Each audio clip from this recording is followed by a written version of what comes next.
everybody, welcome to ESC Fan TV. It is 8 p.m. on Sunday evening, so you know what that means. We are here to talk about more Eurovision songs, and we are concluding the semi-finals tonight as we're talking about the second half of semi-final 2. That's right, it's just this, and then the big 5 in Ukraine next week to go, and then we're done with all the songs for the year. So let's not waste any time, partly because I'm exhausted after this week in my life, and let's move on to my lovely co-host who's going to make sure the ship stays running, because I'm not touching the buttons because I'm way too tired for that today. It's Tom. Hey, hello. I shall be throwing some buttons around. It's fine. What could possibly go wrong? It'll be fine. Absolutely fine. But I'm also going to be in the chat, so do please message me in the chat. Let's get some conversations going. There's 7 fantastic songs there for us to talk about. I'm looking forward to this Wheel of Fortune tonight because it's going to be very interesting to see where it lands. Well, we know some of the options, but let's move swiftly on to... I'm going to address how they're on screen. It is Poe and Poe. How are you both? Hello, we're fine. Oh, we've gone. Oh, hello. Hello, children. Yeah, that's not disturbing, is it? We actually quite like one of the songs tonight. See if you can guess which one. Slovenia. Moving swiftly on to Let Me Be the One blog and radio show. It is Martin. How are you? I'm fine, thank you. Good to see the pose there. I don't know if you can see Instagram, and Salena has said she loves the picture. So there you go. Fantastic. We've got some fans there, and they are the artist. Not sure. I think that's the highest praise you could ever think of. Directly below me, we have Sean. How are you, Sean? Have you recovered from the trauma of Poe and Poe? I think I'm going to need counselling after tonight. I really do. Nice to be here. Should be good. And that's like, this is the thing that pushes us over the edge into therapy. After 4 years, this is the thing. And finally, first time this year we have it. It's Georgina. How have you been? Yeah, I've been good. I've been travelling and that. Thought I'd show my face. But yeah, excited to be back and be on the panel. God, it has been a long time, hasn't it? It has, but we are more than happy to have you here. And like I said, if you are watching the show, please give us a like, subscribe if you haven't, all that fun stuff, and throw up your comments about the songs as and when we talk about them, and Tom will put them on the screen for us. Any opinion is valid as long as it is not too hateful. We are not like some fans out there. But moving swiftly on, the Wheel of Fortune is back. Now, for those who do not know, I click the button, and whatever country it lands on is what we talk about. Because who needs to do a running order? This is more fun. And the first country tonight is Australia. Okay, so Australia with Voyager. So Voyager last year competed in Australia Decides, and they won the televote. However, the jury gap was too far between them and Sheldon Riley, so they eventually finished second. This year, Australia decided to go internal and send them all outright with the song Promise. Voyager had been a band who have, ever since Australia's inception, said how much they want to be involved with the contest, how much they love Eurovision, and they are finally getting to do this. They're currently in London and played out a sold-out show early in the week after London Eurovision as well, and they'll be making their way out to Liverpool very shortly, I imagine. Let's start with Martin on this. So, a lot going on in this song, but they are very avid fans of the Eurovision and just music in general. What do you make of this entry for Australia? Well, there's rumours that because they've got to renew whether or not they come back to Eurovision again next year, and there's rumours that that might not happen. If it doesn't happen, then this is a great way to end Australia's time at Eurovision. Absolutely amazing. They were at Amsterdam, where quite a few of us were last weekend, and yeah, they were brilliant. They are a really great live band. I know some people think that this year's entry Promise wasn't as necessarily as, I don't know, good or listenable as Dreamer was, that they just missed out on going to Turin with. But, live, they're absolutely incredible. Brilliant performers. They're last in semi-final 2. I think they're going to go through quite easily. I think there's lots of people who really like this. I met somebody on Saturday at the West of England Eurovision Society yesterday, and she went to the London gig and she said they were phenomenal. So yeah, I think that this will be a great way to end semi-final 2 and then see what they do in the final. Thank you, Martin. Regina, let's come across to you. As Martin alluded to, they are closing the semi-final. Is this really like sort of like the perfect song to end on for a semi-final? Yeah, I do. I think so. I really like the song, and I was able to see them at the London Eurovision party, and they went down really well. They've got a lot of fans actually. So even though I like the song myself, it's one of those where you think, oh, does everyone else get that same kind of feeling with the song? But the response is really, really good. Yeah, and I think it's going to do well. I think it's definitely going to go through. And I will be really sad actually if Australia do go, because I know when they first came in it was a bit random because obviously they're not in Europe. But anyway, but I will be sad because I think that they always bring a really good entry every single year, I think. But yeah, really good song. Fantastic. Thank you, Georgina. So, Poe and Poe, or as you're formerly known, Phil and Michelle, there's a lot going on in this. We've got some progressive rock. We've got a bit of a guttural scream at points. We've got guitars. It's a bit of everything. But is that what makes it so great? The fact that they made everything and somehow fit into a 3-minute cohesive package? Well, I think so. I mean, it's definitely prog rock. It's modern prog rock. But Mod prog rock. modern prog rock. Sorry, Tasha's falling off. Oh, God. First world problems. Yeah. But yeah, I think it really works. And it's a fantastic song. And as Martin said, they can really perform well live. They're absolutely brilliant. So I really think this is going to qualify. And I hope it does well in the final because it's a great song and they are fantastic performers. Yeah, we saw them in Amsterdam and they were very, very, very good. And I think the way to sum this up is everything's going to be all right. It's good quality. Sure, let's come to you. So like I said, everyone's very confident this will qualify, but as we've seen in recent years, their televote in the final has been rather disappointing. So, for example, Sheldon only got 2 points in the televote. Montaigne obviously didn't qualify. Kate Mihaki did okay. Isaiah, I believe, only got like 4 points, and Jessica Marble actually came last in the final with only 9 in the televote. Is that a stumbling block for Australia that in the last 5 to 6 years, no matter what they've sent, hasn't connected to people in the final? Is it the song, or let's just throw it out there, is it a bit of anti-voting to Australia? You know, you can't anti-vote in Eurovision, but you get what I mean. I don't think it is. I think it's a song, and this song, oh gosh, you know, rock's not usually my bag, right? Let's face it. Do I look like a rock chick? No. But this was not on my radar whatsoever at all prior to Eurovision in concert in Amsterdam. But oh my God, it was electric. It was absolutely electric. The energy was incredible.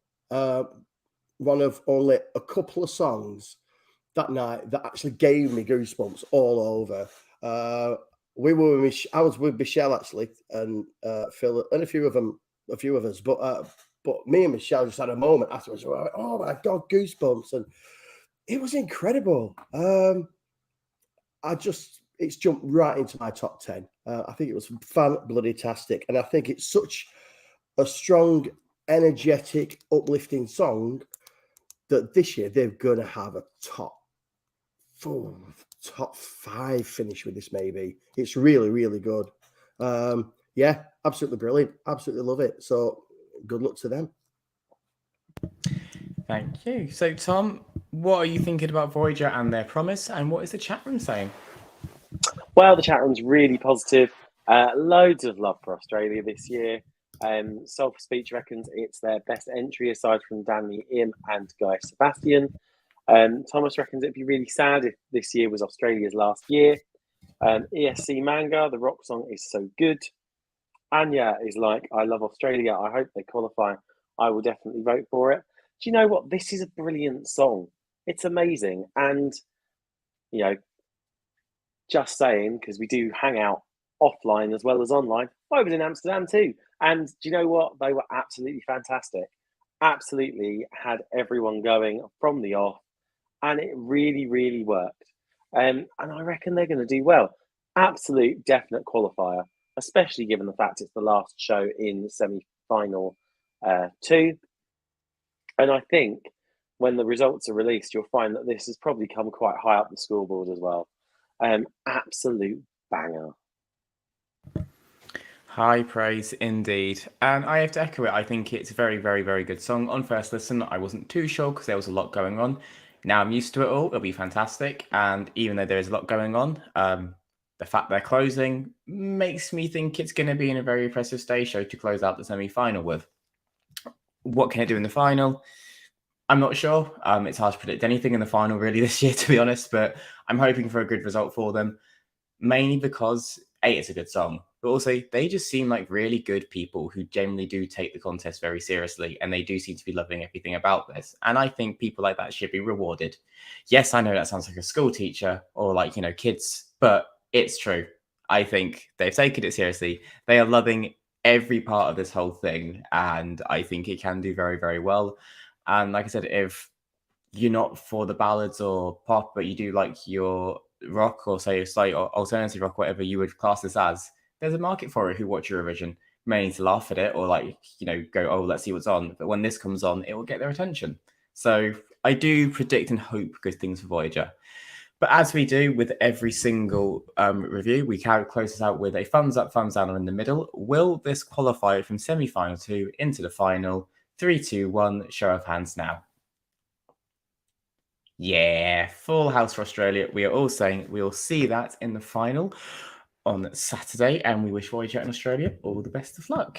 But now we return to the wheel and find out where we are going next for our next country of discussion. Do do do do do do do do. I was waiting for that song to come in, and it Cool. is Georgia. Ooh, snatched it.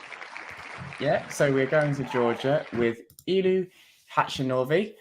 She is originally from Candy Music, the Junior Eurovision round, which won in 2011.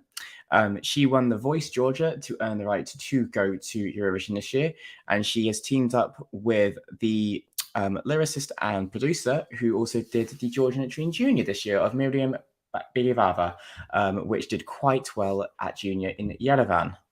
I will start this off. Now, I was really excited when Iru won and said she was going because the girl can sing. She can sing very, very well. However, these lyrics were clearly wrote in Georgian, translated into English, and then were not checked by someone who is fluent in the English language, because a lot of it doesn't make sense. There's like pieces of the point she's trying to make, but none of it makes sense, especially in the chorus. And it's a bit of a shame because she's a phenomenal singer. Georgia has not qualified for the final since 2016. They've got one of the longest non-qualification streaks, and I think she has a chance to break that. But at the same time, a lot of this is just words for the sake of words almost. And then the production's quite loud, so it's hard to hear at points, and it just starts at that point with the chorus. So it already sort of like smacks you in the face and then doesn't go anywhere after that. She's talented. She can sing it live. She'll belt it. I'm just not sure for a televote only semi-final, this will do enough to get through, to be honest. I think this could slip out. I know not many people are saying this can't qualify, but I'm not convinced Georgia will make it with this song, sadly. And it's a shame because the potential in Iru and the song is there. I just don't think it has been executed to the best of its ability, unfortunately. Sean, let's come to you. Iru, Echo. Is this something that you're actually vibing with, or is it just a bit of echo of noise?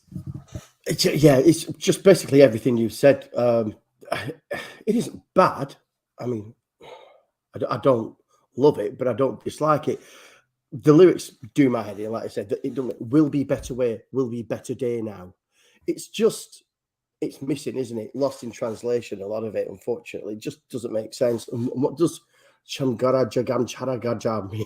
Whatever it is, I don't know. Even Google Translate doesn't know what it is. I don't know if it's just supposed to be a chant or whatever. I mean, the pop video is kind of fun, and it'll be interesting to see what they do on stage. You know, as far as that's concerned, if they're going to replicate some of that. So the costumes are really funky and whatever. But I don't know. I think on this one, I'll pass. Thank you very much. I suppose I'll really have to reserve my proper judgment until I see this one live in Liverpool, to be fair. But like I said, the song itself, a lot of it just doesn't make sense. And it's a shame because she's got a beautiful voice.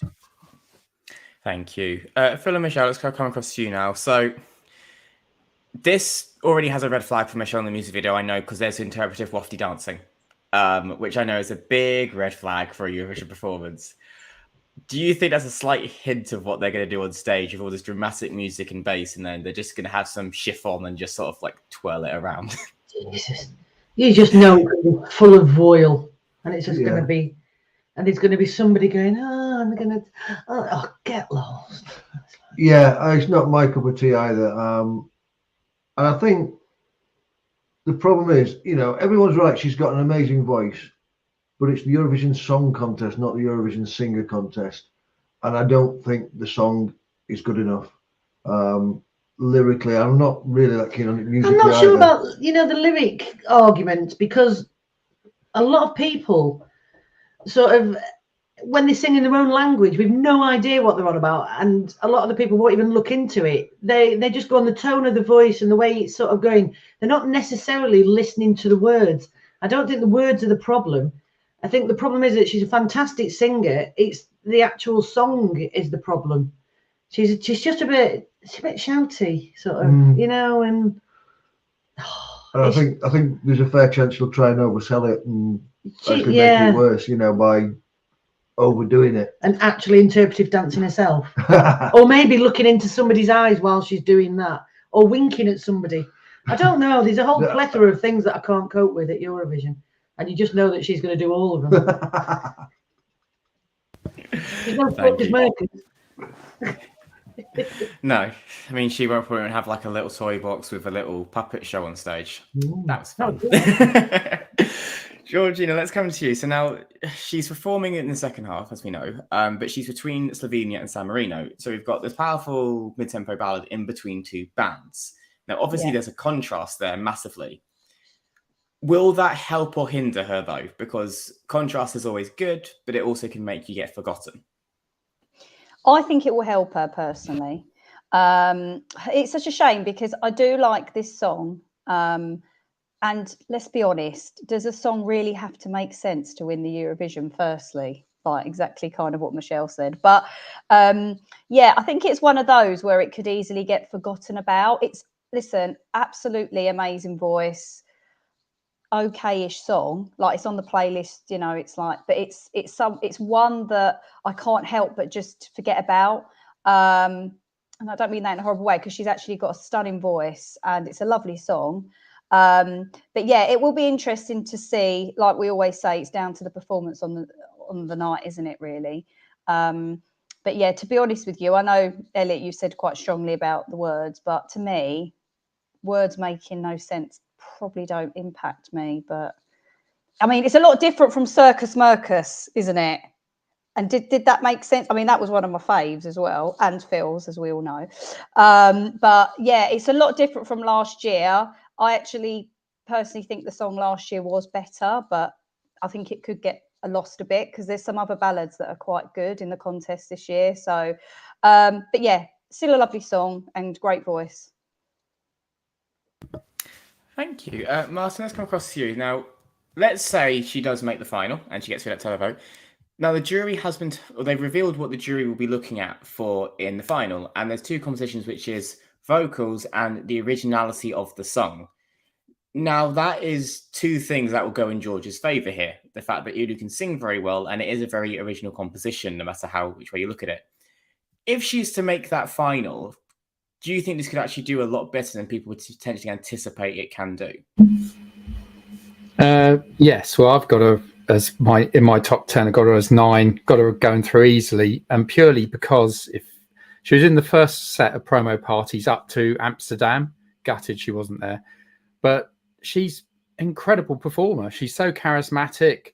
It's obvious that from winning Junior Eurovision in 2011, that's just continued. She's won the Voice Georgia. And she just enchanted the crowds that when I was watching the promo party. So she's got the connection as well. She's got the vocals. As everyone said, Does it matter about the fact that the words don't actually make a huge amount of sense? No, not really, because if you go back through Eurovision history, there's loads of winners that have done that. And yeah, I think it will get a lot of people voting for it purely because they think, yeah, this girl can sing, and if the staging's right, I think that could push her through to the final. Then the juries, I know that they've swapped a couple of the categories around, but really most of the jurors just go, do I like this one more than that one? And then I'll fit the scores in afterwards. So, I think then it would do well. I mean, we're looking back to Midnight Gold in 2016, I think, were the last Georgian finalists. So, yeah, totally different. Give Georgia their due. They send something different all the time. So personally, I'd love to see this in the final. I think it will get to the final. Yeah, I can see everyone's arguments why it might not get to the final as well. So it'd be a shame if it didn't make it. But yeah, I could see it not. Yeah. Thank you, Martin. Tom, round this out for us. Firstly, what's the chat room saying? And also, this is obviously divided opinion from the six of us. Where do you sit on with Echo and Iru? Well, the chat room, lots of plaudits for her voice. Dan reckons it's the most ambitious entry from Georgia, but also loved Circus Mercus last year. Sulphur Speech is quite interesting and said, feels like I am being shouted at non-stop, which is quite interesting. My personal view on this, I mean, let's face it, the semi-finals are smaller this year than they have been in previous years. There are only 16 songs there, which means only 6 songs are going to be falling by the wayside. In other years, that's been 9, that's been 8. It's been a lot more. It's a strong beat. It's got a nice driving beat to it. It's the type of entry I would expect from a country like Georgia. She's a fantastic singer. And I think if you look at it on balance, she's going to make it through to the final. I'd be more surprised if she didn't. The odds say she will. Lots of people who've been to the pre-parties prior to Amsterdam say she will. And I think she fully deserves her place in that. If she was in semi-final 1, I think we'd be having a different discussion. And I reckon that possibly reflects on what might happen on the night of the grand final. Because I think she will get through to the grand final. I just don't see it setting the scoreboard alight there. Thank you, Tom. And to round this out, 3, 2, 1, will Georgia be in the final? Show your stakes now. Oh, so we've got a few yeses and a few maybes and a no. So very split on Georgia. And I just want to take this moment to say a big sorry to my friend Aaron, who was watching in London, because I know he does have this in his top 10 of the year and he does enjoy this. And I'm sorry that I was harsh to your lovely Georgia. Great voice. The song just doesn't make sense to me, but I wish you all the best. And we shall see what happens to Iru and Echo in Liverpool. But now we've got 5 songs left, so let's crack on and not waste any more time. Where are we going next? And we are off to Slovenia. Slovenia, so close, I know, but just got to wait a little bit longer. So Slovenia ditched their national final this year, kind of out the blue, and internally selected Joker out. And they were one of the first songs actually released with their song Carpe Diem. Fully in Slovenian, with obviously the song title just being in Latin, even though the song title does not feature anywhere in the song. Pop rock indie band, been around for quite a few years. Big fan favourites, it seems like, this year. Georgina, let's start with you. Slovenia, they've had a bit of an up and down time of recent, but is this the right way they should be going with Joker out? Yes, I think, this is definitely one of my favourites this year. And I think they bring good presence, obviously, when performing. I do think it's going to go through. I think it's going to do well. It's hard to say, but I do really like it, and it's one of my favourites. Sorry,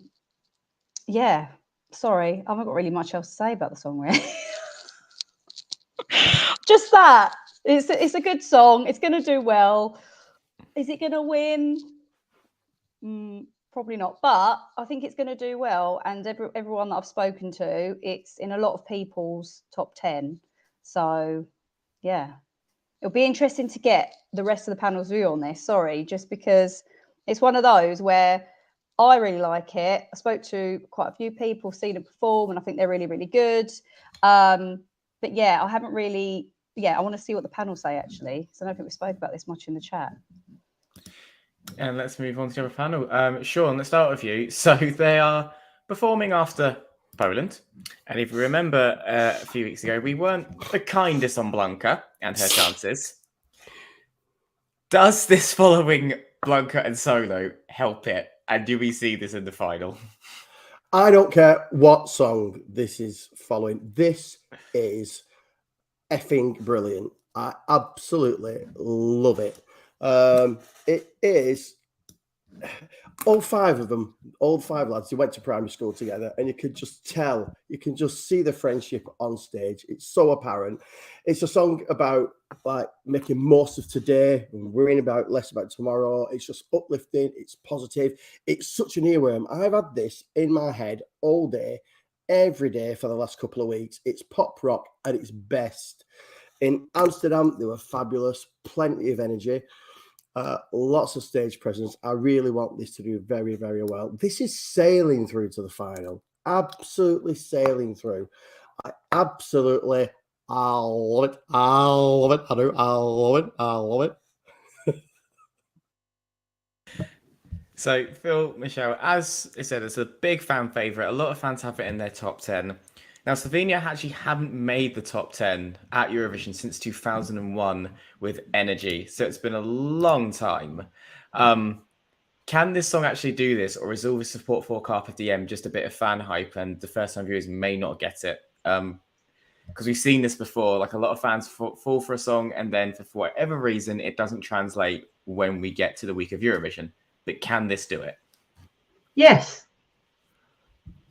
Right. The thing with this song, whenever I hear it, I really, really enjoy it, and I think this song is brilliant. And the only problem I have is like about half an hour later, I'm thinking, how did that go again? And it's just, I don't know if it's just me, but I love the song, but I don't seem to remember it, and I don't know why. Well, if it gets to the final, as long as it's near the end, you don't need to remember it for half an hour, do you? You can just ring up straight away and vote for it. Yeah, because see that kind of happened to We Are Dummy, because they opened the final and they came nowhere, didn't they? Yeah, and I really like that song as well. And Laura Doodah as well. Yeah. There's lots of people, Phil, to be fair. But I think this builds and builds and builds. And I think it's brilliant towards the end. It's got, it's really meaty and good. I love it. I love it. I love it as well. Yeah, I agree. I think it'll almost certainly qualify. I just don't know how it'll do in the final. I've just told you. Oh, well. Top 10. There we go. Michelle was saying top 10, and we are not going to tell her otherwise.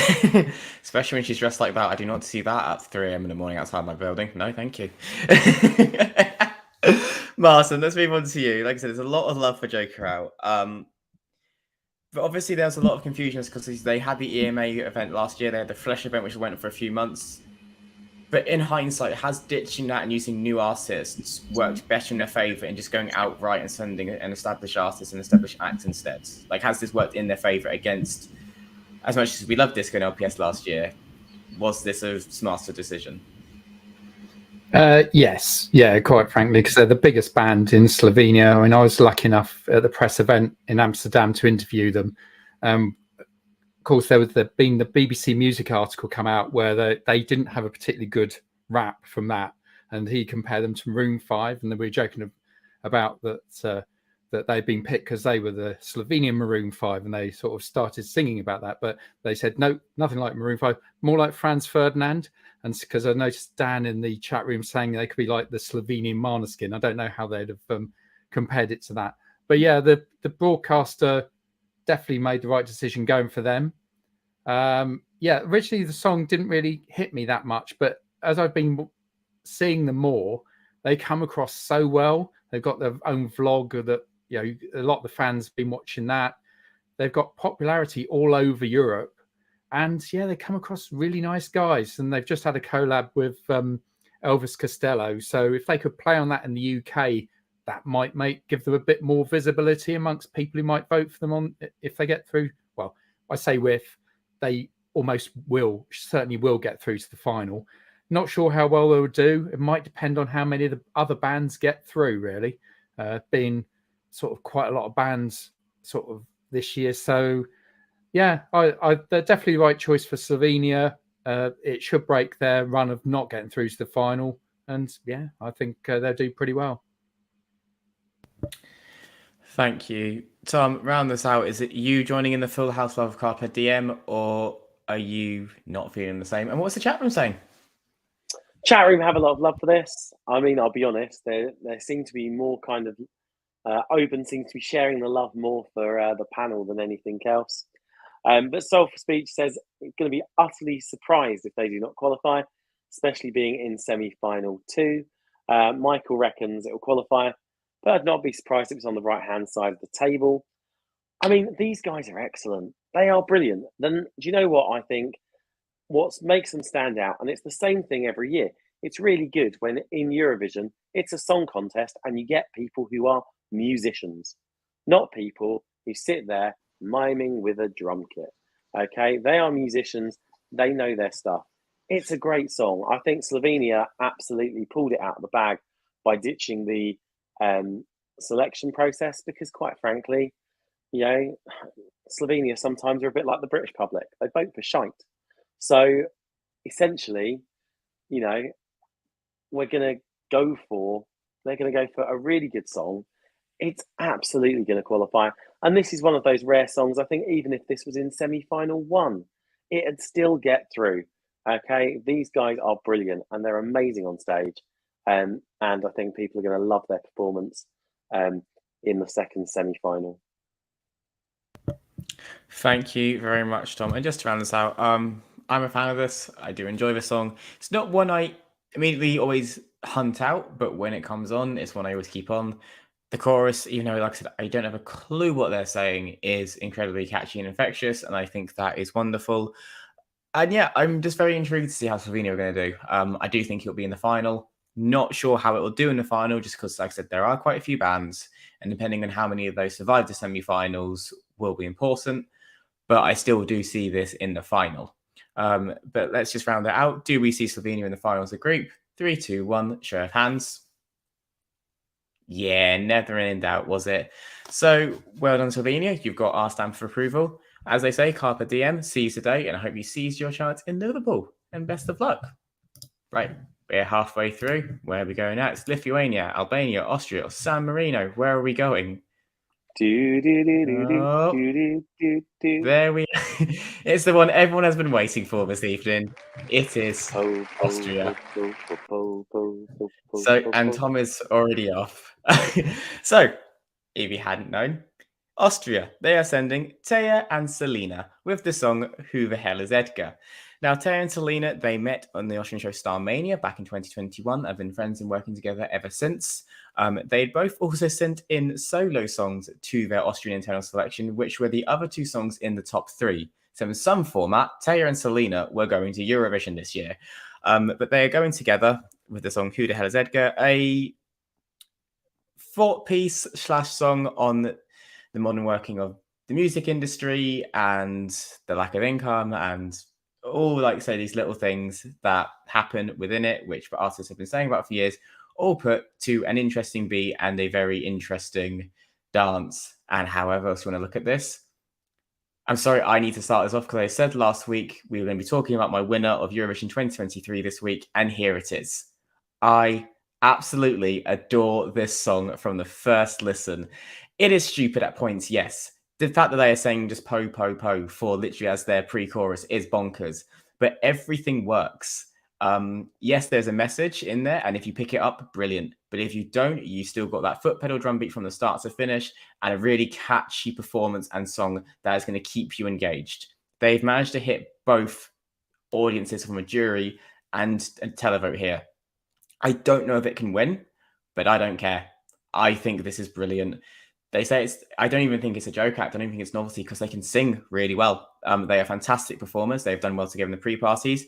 Teya competed in Beovisit, a Serbian selection back in 2020. So we know she can sing and perform live in pressure situations.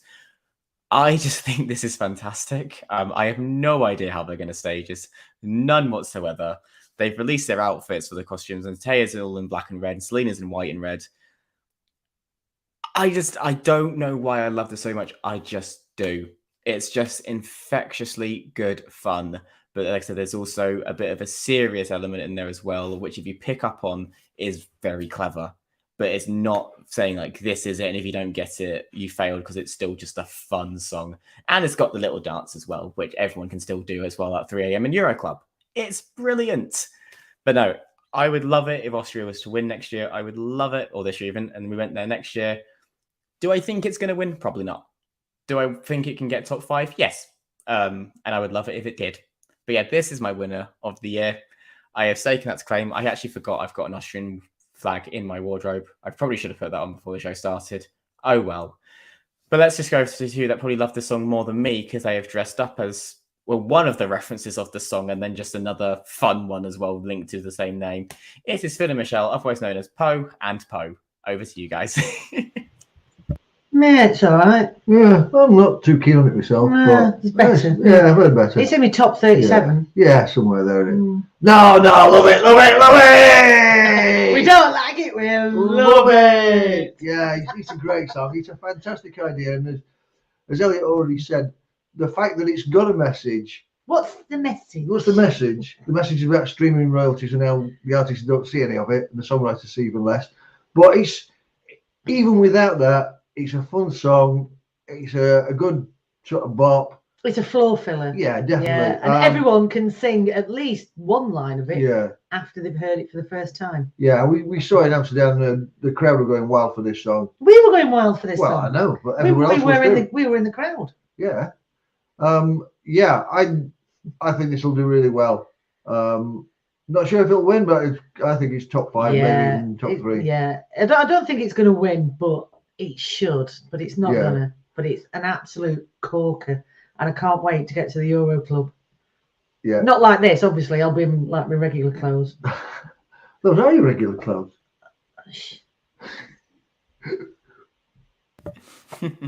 Thank you. And whilst that was going on, I went and got my flag. And it's upside down. Ignore that. God, this is why I can't do things live. It's too tight. It's been a long week. It's been too long a week for me. I gave you one chance. One chance. I put in full screen. Well, I failed. I appreciate the try, but this is why you can't give me Challenge Annika settings live, because it goes wrong. Sean, let's go to you. Obviously, you've been to some of the pre-parties. You've seen this live. Now, I haven't, but you have been in the arena when this has been happening. What is the energy like so far for this song when they are on stage performing? It's bonkers. It is absolutely bonkers. It is a massive fan favourite, and it's going to go down so well in the arena and probably at home as well.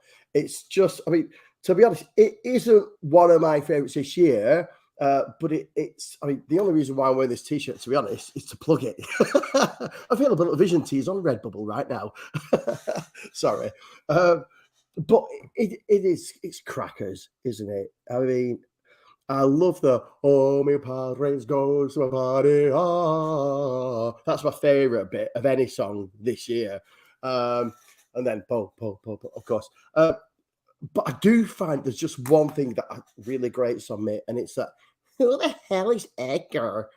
That's the only bit of the song I hate. I can't stand that at the beginning, at the end, and a little bit in between.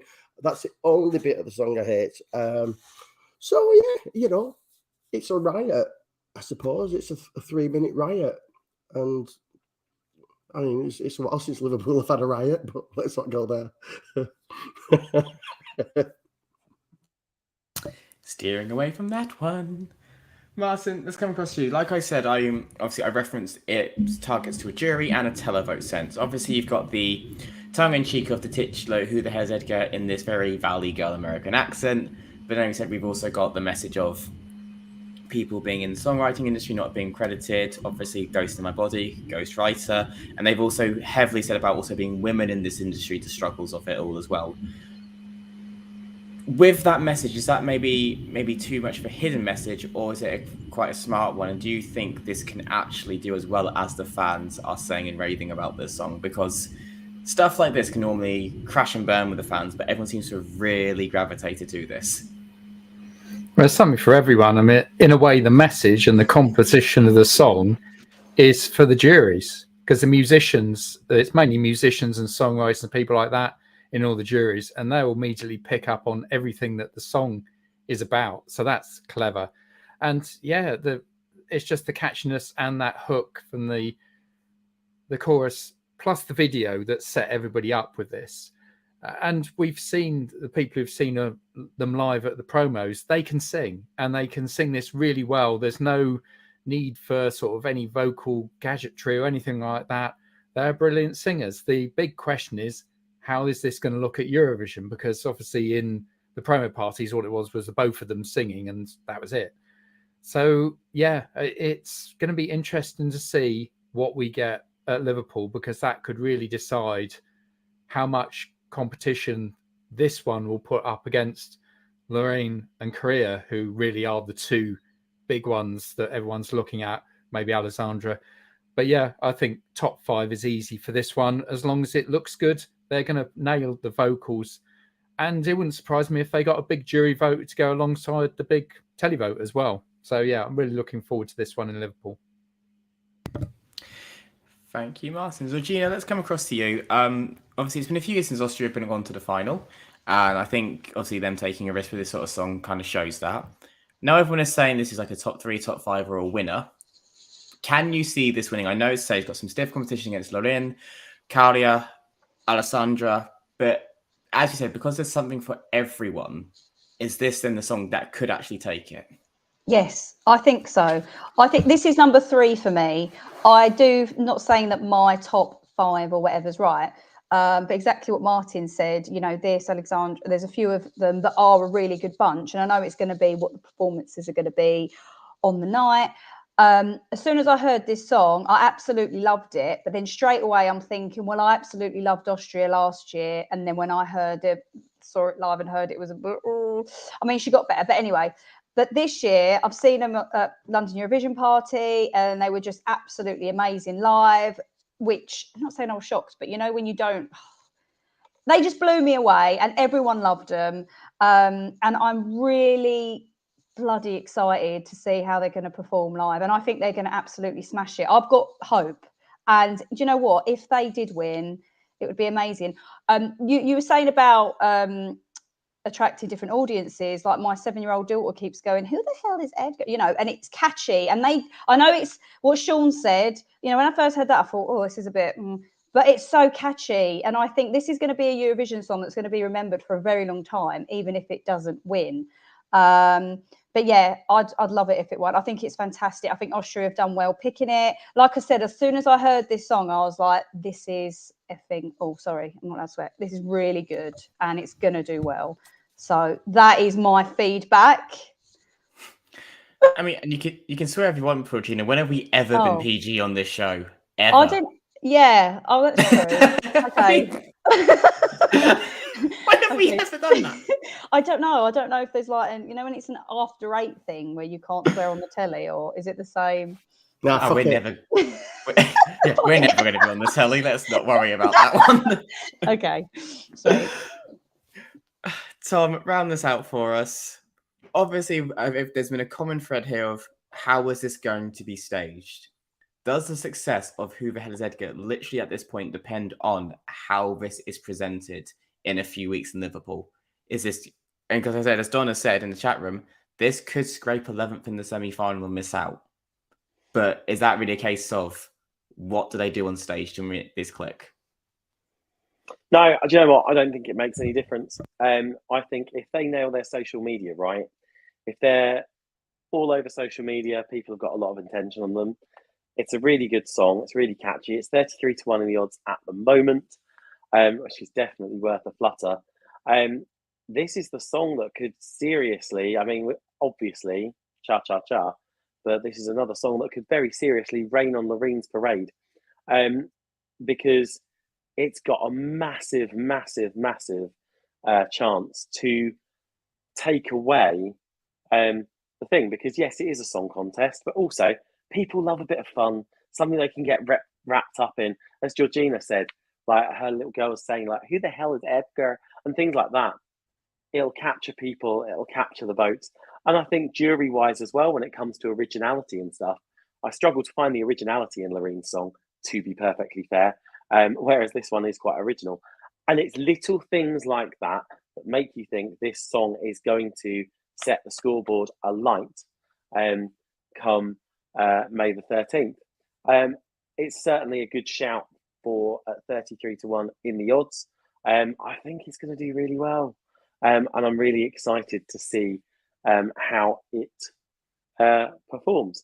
Staging, no, because I think basically people will hear it, people will get behind it, and it'll have that kind of growing thing that Fuego had a few years ago, albeit for different reasons. There we go. Perfect, thank you. And so just to round this out, thumbs up, thumbs down. Do we see Austria in the final? It feels like a formality, but we need to do this. Thumbs up, thumbs down, let's go. Hey, of course it is. So good luck, Teya and Salena, and who the hell is Edgar? I think he sat next to me, to be honest. But we should see what happens in not Austria, in Liverpool. And if we will be going to Austria next year, because like I said, this is one of the fan favourites. It's definitely one of the bookies' favourites to take the whole thing, and we shall see. And who knows, if you see us at Euroclub or somewhere in the streets, we will probably be doing the dance at some point that week. I know I will be, because it's quite fun.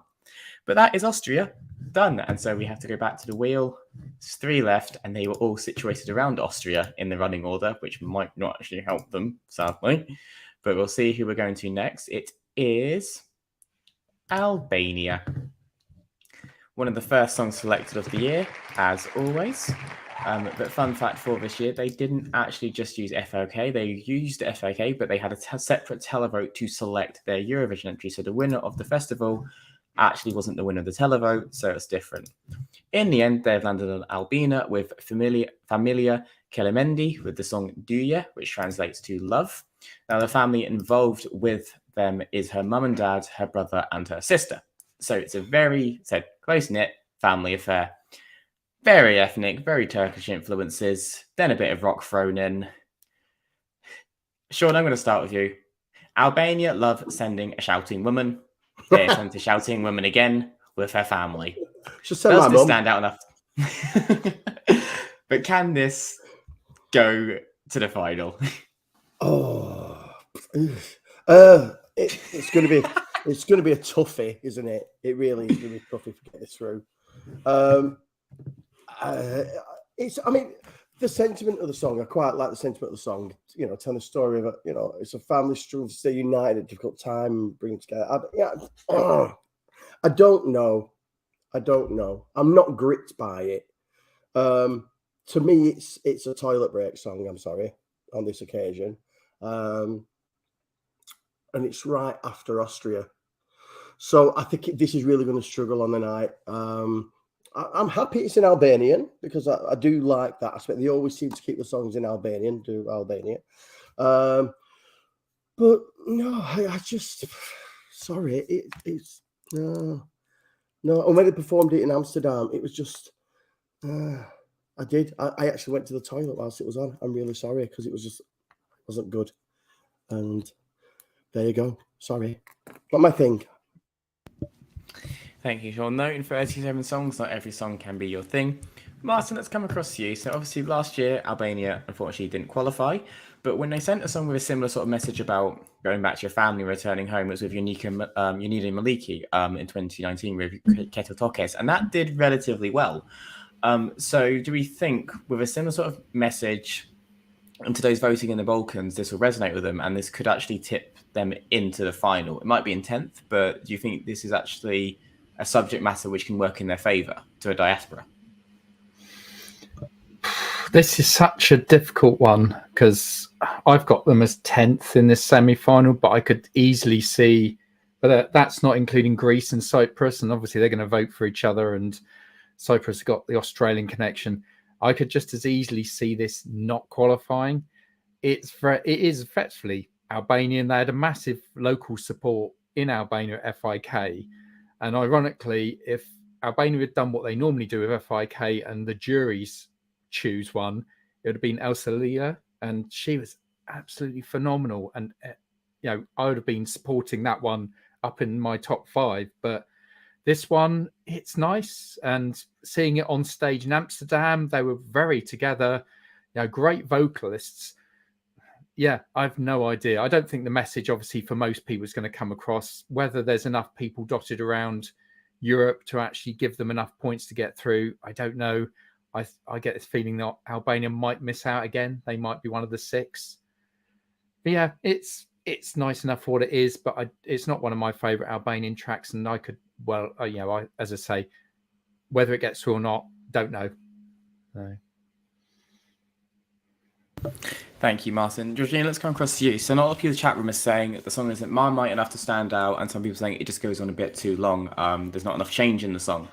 Do you share that sentiment, or is this one that you are vibing with and you can see in the final? Well, I love this song. This is a bit of a guilty pleasure for me.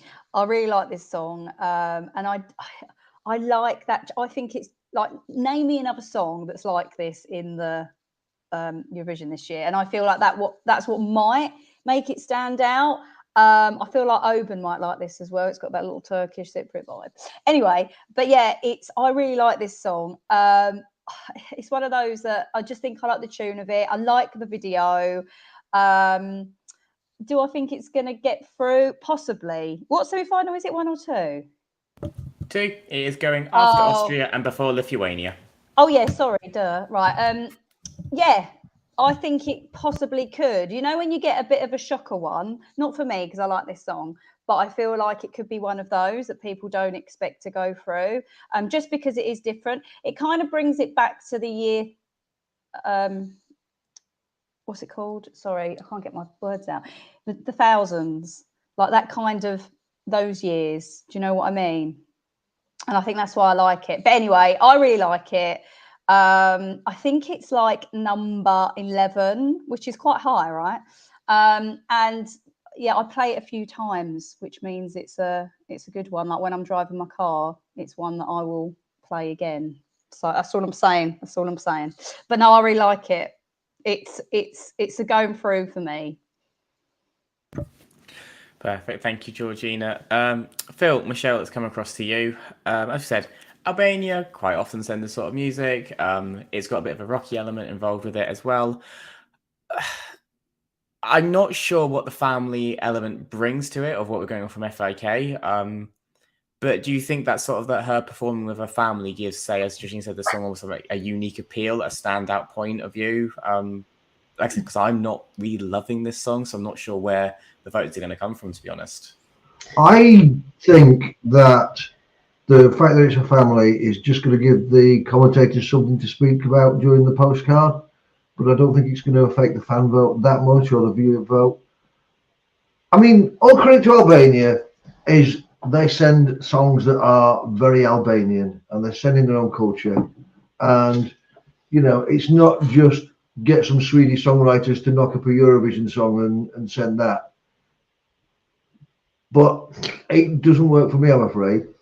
I thought when I heard it, before I saw like the video or we saw them in Amsterdam, because it's live on Spotify, they've not even made like a studio version of it, that's worrying to start off with. They haven't, they've not even bothered to make a studio version. But I thought with the right sort of sound system, it's a bit dodgy, fake, and I thought this might be all right. I sort of quite liked it. I didn't skip it. I thought it's not too bad.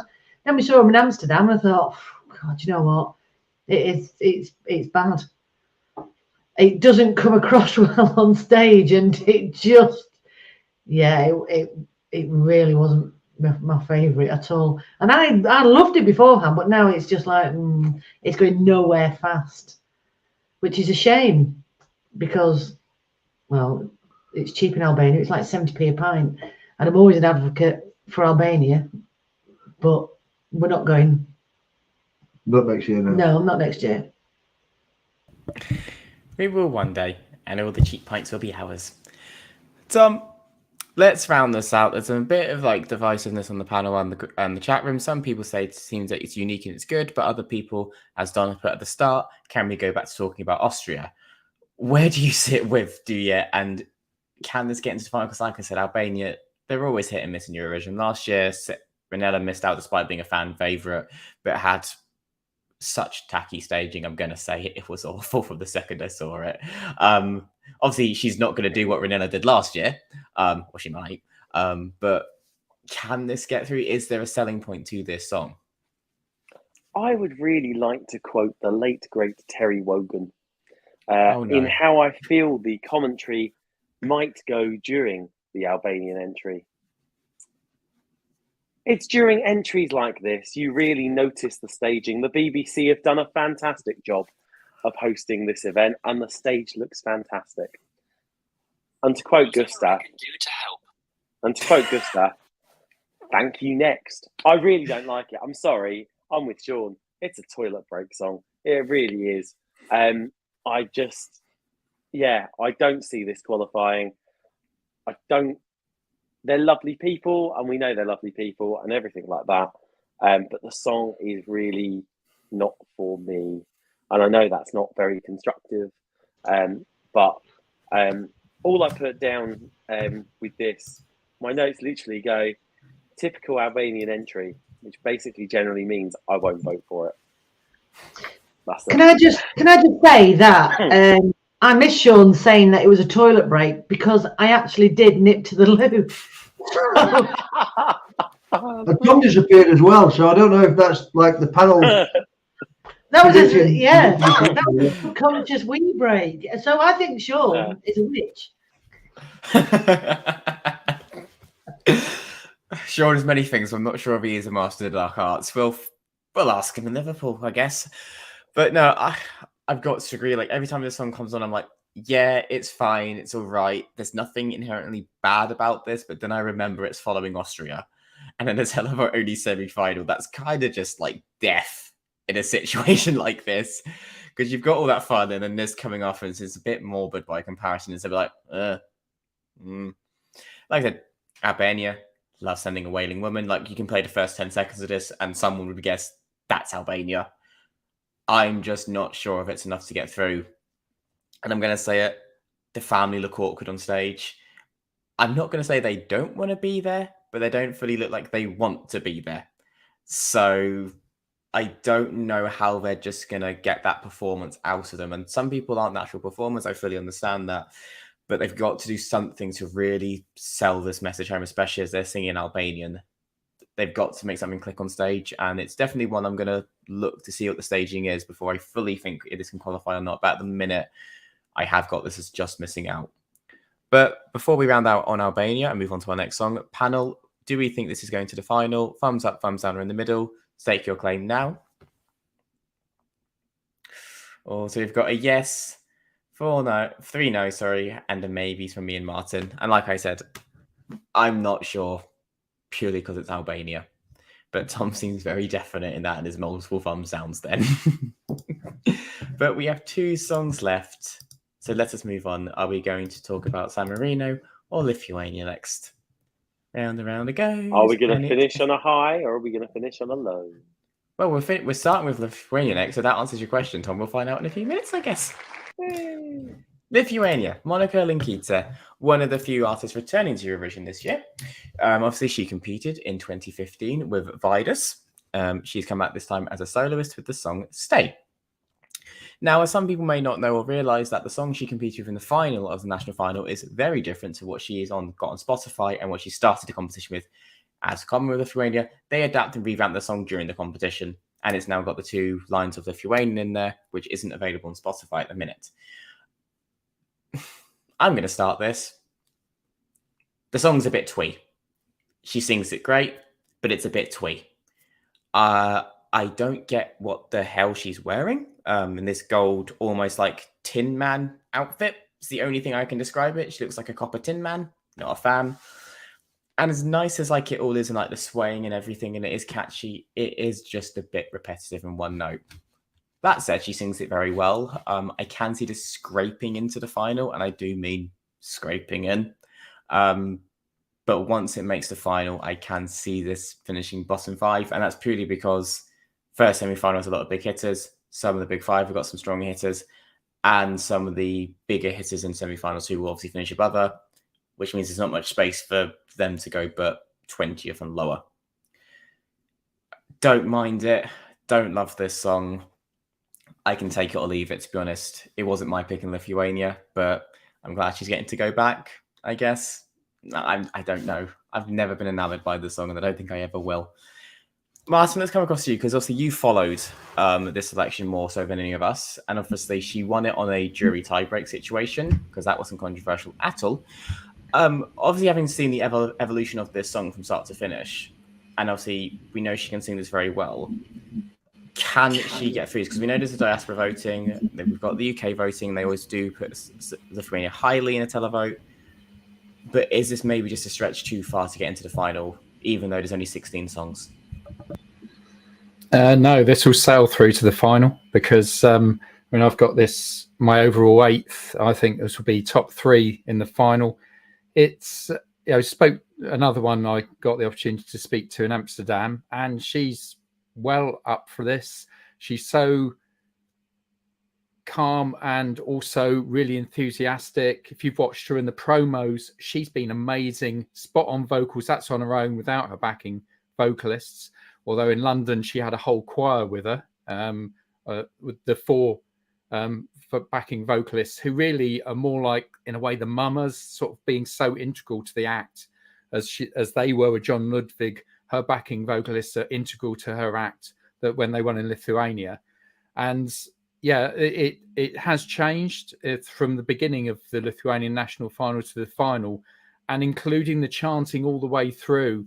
I think that's what helped win her the vote in the end in Lithuania. And yeah, she was just so up for it. She's so confident. I think that people think that gospel sounding music is a bit old hat, but it works all the time. It's timeless. She's a great singer. She connects with the camera, connects with the audience. Those vocalists around her. Yeah, I think this is going to sail through. Yeah, I think it would be quite decent position. I mean, she's looking for a pretty decent finish. She was talking in her interview with me that trying to get past LT United's 6th place, which is the highest that Lithuania's ever done. Whether that's beyond her, possibly, but yeah, I'm pretty sure this will sail through to the final. Mid-table, yeah, not beyond her, because I think there's a lot of the public will see this and think, yeah, this is one that I'd like to vote for because it's immediate. And I think this will go down quite well with jurors as well, because they know that she's a professional and she can sing really well. So yeah, there you go. Bit contrary to you. Well, what do I know? I'm normally wrong in these situations, so that's fine. That means she's going to go through, and then she's probably going to win the whole damn thing. Sean, let's come across to you. As Martin said, she is planning to become the highest placed Lithuanian at Eurovision, beating LT United. Can Stay do that? Yes, I think it can. I think it is a stunning ballad. So she's got a lovely voice. There's some really strong ballads in the competition, I think, this year. And I think this, out of that collection, is the best. I really do like it. It's a song. It's full of hope. It's hope for the future. I just love it. With the correct staging, it'll be stunning. It'll be really stunning. I can't wait to see it live in the arena. I don't want to prattle on because it's after 9 o'clock and we've still got another song to go. So, but I absolutely love this song. It will do well. I think it will qualify. And left-hand side of the board for sure. I think it could be Lithuania's best result.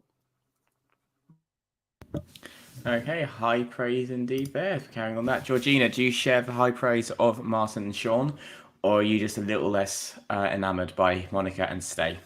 No, I love this song. I think it's beautiful. She sings it amazing. Obviously, I've seen her do it live.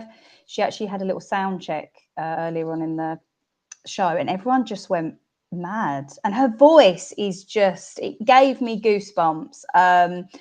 And yeah, I think it's a stunning, even when I didn't hear her sing live, heard the song, and straight away I was like, wow, this is stunning. I think it's going to do well. I think it's going to qualify. In my eyes, it's definitely going to go to the final. I really hope she does. She was actually, you guys probably know this, that she performed in, I think it was a bar in Soho last week, and so many people turned up to see her. She's really popular. But yeah, I totally agree with what Martin and Sean obviously said. I think it's probably, one of the best songs, ballads, in the competition. It stands out, and I think it's gonna, and I hope so. I really like this song. Is it gonna win? Don't know, but it's definitely going to go through into the final, and I can't wait to see her in it, to be honest with you. And the high praise continues. Clearly my music taste is wrong, Tom. Clearly, because everyone seems to be loving this, bar me. Phil, Michelle, are you carrying on this love train of Monika, or are you joining me?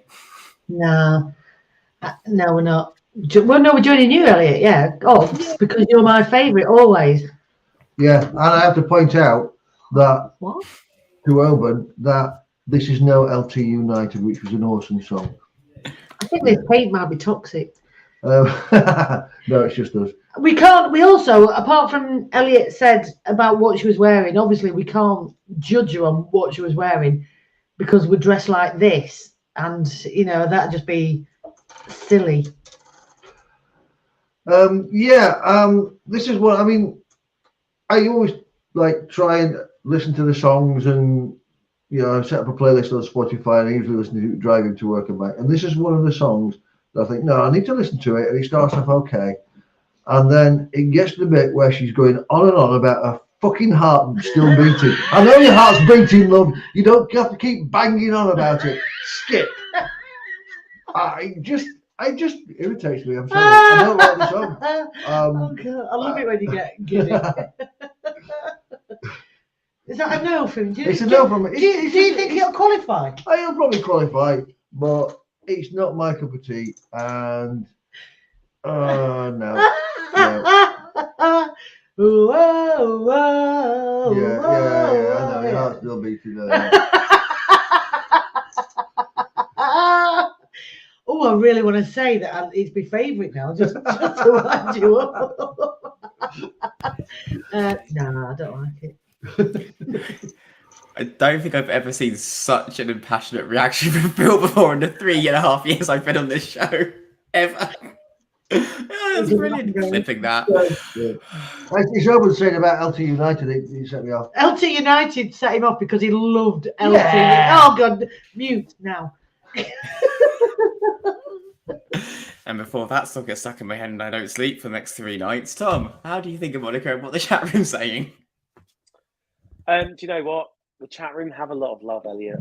I'm sorry. This is he's Elliot's music taste always wrong moment. Sorry. No, just took your headphone off for that bit. But do you know what? I really like this song. She's got character. It's twee. This is the type of variety song I quite like to see. She's lovely. The song is lovely. It's all very sweet. And you know what? She should qualify quite easily. In actual fact, if we take ourselves over to the Eurovision odds section, which I am, believe it or not, I'm reasonably fond of, we can see that she is very much mid-table to qualify, and very much odds on. She's one of the definite qualifiers alongside Austria and Australia and Armenia are the ones they've got down in the odds. And I think she will. Nice song, very twee. And I think that's going to get votes because people do like a little bit of twee, don't they? There you go. They do, but I don't think Phil likes a bit of a twee after that reaction. Before we go, I just want to say I love when Michelle is laughing. Who doesn't? And then Oban's asking Michelle to wear it in Liverpool. And the thing is, if she does wear this costume in Liverpool with the same makeup, this still will not be the weirdest thing. And not even during Eurovision, just in general with Liverpool. There are some right sorts there. And I say that because I can. Liverpool kid will have nightmares for weeks. All she needs to do is just, wander through the high street on a Saturday. Do it. No problem. I'm pretty sure the kids have seen worse than that. That's the thing. That's the worrying part of this whole thing. But will Monika advance to the final? 3, 2, 1. Show of hands now. I am sticking with a maybe. And we'll see. If I'm wrong, then Tom, you can just laugh at me and say I told you so, I guess. I don't know. I never laugh at you, but I do tell you I told you so. Yeah. You just don't laugh at me on stream. But one song left. Are we finishing on a good or a bad note? Let's find out. I know, I cannot believe this is the last song to talk about. This is a bit 126 songs, and it chose this. But also, can we say we've covered all the semi-final songs, and our last song is this, because it's Big Five in Ukraine next week. So this is like the last one, and it's this. The wheel has its flaws, Elliot. I'm saying to you, the wheel has its flaws. We could have buried this song somewhere in the middle. No, the wheel is great. The wheel is fantastic. And I hear people in the comment section saying they have loved the wheel this year. So we are not getting rid of the Wheel of Fortune. And just because I loved the wheel until this moment. This is the defining moment. We were going to have to talk about it at some point. And if you haven't guessed, boys and girls, it's now San Marino, who are sending Beat Jacks with the song Like an Animal. They once again used Una Voce per San Marino. It had a bit more budget this year than last year, it looked like. It was quite nice. They had some very interesting artists on there. Can't remember his name. The one who was doing theatre opera singing, absolute queen. I want him to do every single panto under the sun. If you don't know, Donna, I'm sure we'll put the name in the chat, and then you can all enjoy that experience afterwards. But San Marino with Like an Animal. Martin, I'm going to have to come to you first, because you are one of the few mad people that have actually sat through the 5 nights of this. Screw San Remo, you wanted to sit through 5 nights of San Marino singing in a school hall. How the hell did this song win? I think it won because they are well known in Italy, and therefore they're well known in San Marino with the jurors. And I think that's the main reason they won. Now, for some reason, tonight has been a lot of artists that I actually interviewed in Amsterdam. And this was another set of artists I interviewed. And they're really nice guys and really nice to talk to.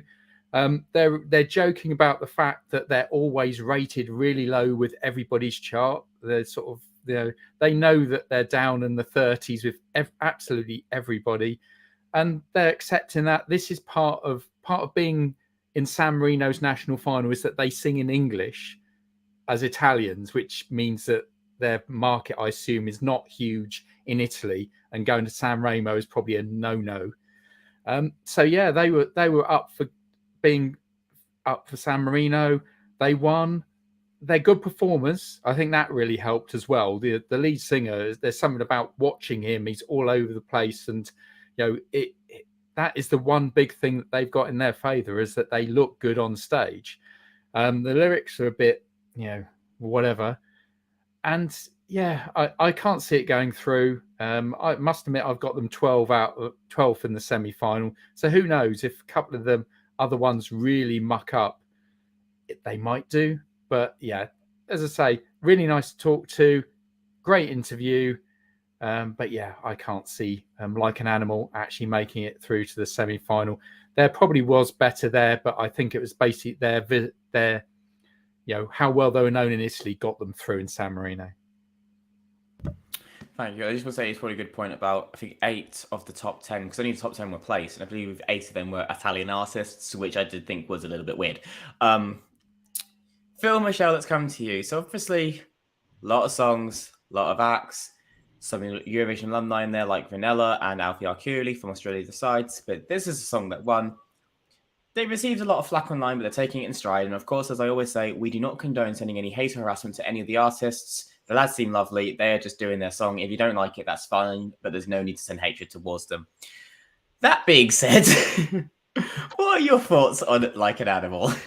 Well, like Martin, we also sat through, Jesus, the whole thing. I painted 3 paintings while that was on, because I couldn't bear the thought I was wasting my life just watching San Marino. It was horrific. To be fair, the first 4 nights, they just rattled through the songs. It was great. It was just like the final night that they dragged it and dragged it and dragged it. There was that many of them. They did it in alphabetical order. There was that many of them. The first they really did. 4 nights, yeah. But the bloke, the accordion should have won. Everybody knows that. He was robbed. The Tromba song was fantastic. Marty doesn't know what he's on about because he's deluded. Yeah. But as for this song, I sort of, I like the song. Not too sure about the lyrics, but I don't know. Michelle's. I think well, I Can Smell You Like an Animal is the most horrific lyric in a song that was ever written. Oh my God, he's like some sort of weird predatory beast for the lyrics of the. And this is the lyrics of the song. This isn't me interpreting it. I've read the lyrics. I've heard the lyrics. I've seen him sing the lyrics. He sings it in a pitch that all the dolphins left. There were no dolphins near Amsterdam by the time we left because they'd gone, they'd scarpered. It was so shrill, it was so high-pitched, it was horrific. The language in the song is horrific. And here, right, this is it. Are you ready? Is how it goes. Yeah, I also want to know, like, when it says smell, does it mean like smell like it from a distance because animals got a great sense of smell, or are we talking like dogs sniffing each other's asses? If you say anything about you can smell me like an animal, I'll punch you. I wasn't going to say that. Right. But I can smell you. Come, baby, come on, I can smell you like an animal. Stop it, you creepy bloke. It's weird.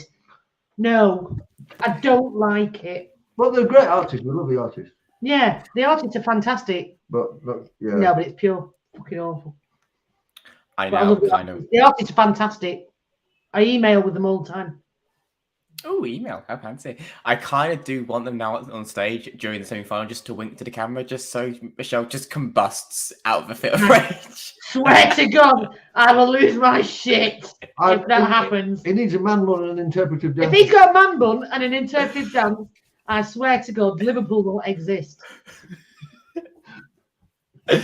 Georgie, let's move on to you now, because obviously the lyrics are a bit weird. We've established that. But as you said, he's a pretty charismatic performer and the band are quite charismatic. Yeah. Does that work in their favour? Even though I said there's several bands, they are watchable performers. We can't deny that. Yeah, I mean, so I guess I haven't given this until a few weeks ago. I hadn't given really the song a lot of time, which I felt quite bad about. And then obviously went to the Eurovision party in London and saw them perform live, and they were really, really good. And they looked bloody sexy in those outfits. Sorry, you have to hear that, but yeah. And then I saw them in the flesh next to me, and let me tell you, they looked even better. But anyway, so they are such lovely guys, like exactly what you said. They know what they're up against. I mean, I was next to them when we were watching Loreen, but they know, and they're just basically having a good time. They're going to do the best they can do. I actually have been singing the song this week. It's one of those that it's a growing song. I think straight away you hear it and you're not like, oh, this is amazing. I think you have to listen to it a few times and it's a little bit catchy. But yeah, I do like it. And it is growing on me, and I really like the guys. So now I'm like totally wanting them to get in the final. And yeah, and if they wear those outfits, I think that could get them to the grand final. Just letting you know. And this is where Georgina buys 100 SIM cards just to vote them through to the final. So they do qualify. We know how. Basically. Sean, San Marino, they're going just before Austria.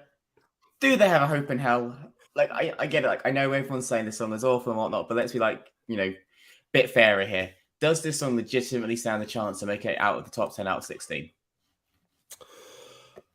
Let's just say there's a very strong probability that they'll be checking out of the hotel on Friday morning. Sorry. Sorry, Georgina, because if this qualifies, I'll chew my nipples off. There's no way this is going to qualify. I'm sorry, it's not. I mean, Michelle, of course, the place was swimming with dolphins before San Marino came on. What would that comment? In the sea, not in the bloody audience. But like Marty said, they've been really quite vocal about the disapproval of constantly being 37th in people's chart this year. But tough shit. The song's crap. They're probably really nice people. I've never met them. You know, they, yeah, but that's just it. I mean, some of the lyrics, you have a biting tongue. Surely it's the teeth or the mouth that does the biting. It's not the tongue that does that. You can bite your tongue, but I don't know. It's another toilet break song. I'm sorry. But I do have some good news, though, for Pick Jacks. Some good news for them is that they're not my 37th, they're my 36th. So end on a positive. There you go. Sean, is the good news that you've done a T-shirt and you can get it where? You can get it on Redbubble. Just search for Vision Tees. We're nothing if not shameless, and I applaud it. To be honest, I'm not even mad. So, Wheel of Fortune has left San Marino to last. You had feelings about the Wheel of Fortune. Let's hear them. Just get out your system now. The Wheel of Fortune can do no wrong, though, in my opinion. Oh, it can. It's. Do you know what? They're lovely people. And it's an okay song. You would think, after sitting through 126 songs, I mean, the result of the selection process doesn't necessarily match the expectation of what you might get out of it, I suppose. It's an okay song. It just doesn't. Some songs shine out. And some songs don't. There we go. And it's also 7-1 to qualify. Just out of, I mean, that is pretty high given what everyone else's odds are. 7-1. And yeah, we'll see what happens with that. I think it's probably right. I don't think it's gonna. I think this could be stone last, to be honest. Yeah. Souls. Well, I don't think it's going to be last in the semi-final. I do think there's a market for it somewhere. There's a market for every song and everyone likes something. That being said, to me, this song was clearly wrote in Italian and then translated into English. And again, they didn't proofread this with a native English speaker because then someone would have looked at it and just gone, that doesn't sound right to an English ear. Are you sure that's what you want to say? But they've taken and ran with it. Does think the melody isn't bad. I actually quite like the bouncing melody in the song. I think that's actually very good. It is, like I said, it's just those lyrics. And the fact that that chorus is the opening start of the song is just a bit of a jarring opening. Do I see this qualifying? Sadly not. Do I still think they'll give us a good performance on stage? Yeah, I actually think some people will go, actually, that wasn't actually too bad. I don't think it'll be enough for people to pick up the phone in droves to get them through, but I think you'll go, you know what, that actually wasn't that bad of a song or performance, because they are good performers. I just think, yeah, it's just too difficult for them to get through, just given the fan reception. And as we know, the fans have a lot more say in semi-finals because not everyone is watching in the semi compared to the final. And I think people, like I said, are either going to be tuning out because I know Austria's coming next and want to get ready for that, or because they don't like it, they are just going to act like it doesn't exist, which is unfair. I don't mind the song, but I can't say I ever willingly put this song on, so it is near the bottom of the pile for me. But it's just because I like a lot of the songs this year. And like I said, they seem like nice guys, but it is a song contest. And unfortunately, this is not a miscongeniality. It's not a personality competition. Otherwise, Carly would win and we'd all go home. It is about the song. And the song just isn't enough to qualify, I think, sadly. But I think they'll still put on a brilliant show. But for the rest of my panel, I think I know how this is going to go. Thumbs up, thumbs down. Will we see San Marino in the grand final come May? 3, 2, 1, go. Oh, Tom was straight in there. We've got 1 yes. Oh, 2 yeses. No, Michelle, make up your mind. So Georgina is flying San Marino flag solo this year. Unfortunately, it seems going to our panel. So if they do qualify, I think we should all agree that we owe Georgina a drink if she get through, because it proves that she was right and we were all wrong. I think that's only fair. But that is all our songs, and that is the semi-finals done. we've only got one more show of all this next week, and it will be the Big Five, and Ukraine will be discussing. Obviously, we don't need to do this whether they qualify or not because they're already in the final.